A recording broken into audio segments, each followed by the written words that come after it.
review or the great ballet of Psyche, your wishes are at once attended to." "I should think, madame, that during your stay in Paris you made many a conquest among the people of quality." "You can readily believe, madam, that of all the famous court gallants not one failed to come to my door and pay his respects to me. I keep in my casket some of the letters sent to me, and can prove by them what offers I have refused. There is no need for me to tell you their names. You know what is meant by court gallants." "I wonder, madame, how, after all those great names, which I can easily guess, you can descend to Mr. Thibaudier, a councillor, and Mr. Harpin, a collector of taxes. The fall is great, I must say; for your viscount, although nothing but a country viscount, is still a viscount, and can take a journey to Paris if he has not been there already. But a councillor and a tax gatherer are but poor lovers for a great countess like you." "They are men whom one treats kindly in the country, in order to make use of when the need arises. They serve to fill up the gaps of gallantry, and to swell the ranks of one's lovers. It is a good thing not to leave a lover the sole master of one's heart, lest, for want of rivals, his love go to sleep through over confidence." "I confess, madam, that no one can help profiting wonderfully by all you say. Your conversation is a school, to which I do not fail to come every day in order to learn something new." Scene 12. The Countess, Julia, André, Criquet. CRIQUET to the Countess. "Here is Jeannot, Mr. Thibaudier's man, who wants to see you, ma'am." "Ah, you little wretch, this is another of your stupidities. A well bred lackey would have spoken in a whisper to the gentlewoman in attendance. The latter would have come to her mistress, and have whispered in her ear, 'Here is the footman of Mr. So and so, who wants to speak with you, madam.' To which the mistress would have answered, 'Show him in.'" Scene 13. The Countess, Julia, André, Criquet, Jeannot. "Come along in, Jeannot." "Another blunder! What do you want, page? What have you there?" "It is Mr. Thibaudier, ma'am, who wishes you good morning, and before he comes sends you some pears out of his garden, with this small note." Scene 14. The Countess, Criquet, Jeannot. The Countess giving some money to Jeannot. "Here, my boy, here is something for your trouble." "Oh, no, thank you, ma'am." "Take it, I say." "My master told me not to take anything from you, ma'am." "Never mind, take it all the same." "Excuse me, ma'am." Criquet speaks. "Take it, Jeannot. If you don't want it, you can give it to me. Tell your master that I thank him." Criquet to Jeannot, who is going. "Give it to me, Jeannot." "Yes, you catch me." "It was I who made you take it." "I should have taken it without your help." "What pleases me in this Mr. Thibaudier is that he knows how to behave with people of quality, and that he is very respectful." Scene 15. The Viscount, the Countess, Julia, Criquet.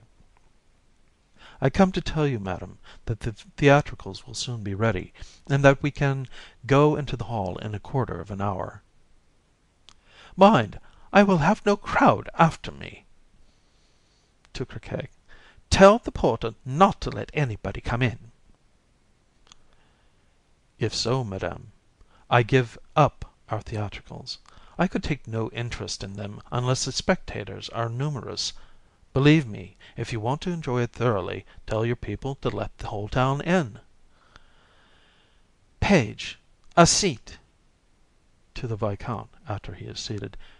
You have come just in time to accept a self-sacrifice I am willing to make to you. Look, I have here a note from Mr. Thibaudier, who sends me some pears. I give you leave to read it aloud. I have not opened it yet. Viscount, after he has read the note to himself. This note is written in the most fashionable style, madame, and is worthy of all your attention. Reads aloud. Madam, I could not have made you the present I send you if my garden did not bring me more fruit than my love. You see clearly by this that nothing has taken place between us. The pears are not quite ripe yet, but they will all the better match the hardness of your heart, the continued disdain of which promises me nothing soft and sweet. Allow me, madam, without risking an enumeration of your charms, which would be endless, to conclude with begging you to consider that I am as good a Christian as the pears which I send you, for I render good for evil, which is to say, to explain myself more plainly, that I present you with good Christian pears in return for the choke pears which your cruelty makes me swallow every day. Your unworthy slave, Thibaudier. Madam, this letter is worth keeping. There may be a few words in it that are not of the Academy, but I observe it in a certain respect which pleases me greatly. You are right, madame, and even if the Viscount were to take it amiss, I should love a man who would write so to me. Scene 16. Mr. Thibaudier, the Viscount, the Countess, Julia, Criquet. Come here, Mr. Thibaudier. Do not be afraid of coming in. Your note was well received, and so are your pears, and there is a lady here who takes your part against your rival. I am much obliged to her, madame, and if ever she has a lawsuit in our court, she may be sure that I shall not forget the honor she does me in making herself the advocate of my flame near your beauty. You have no need of an advocate, sir, and your cause has justice on its side. This, nevertheless, madame, the right has need of help, and I have reason to apprehend the being supplanted by such a rival, and the beguiling of the lady by the rank of the Viscount. I had hopes before your note came, sir, but now I confess fears for my love. Here are likewise a few little couplets which I have composed to your honor and glory, madame.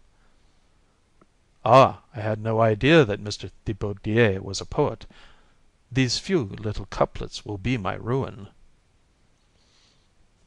He means 2 strophes. To Criquet. Page, give a seat to Mr. Thibaudier. Mr. Thibaudier, sit down there, and read your strophes to us.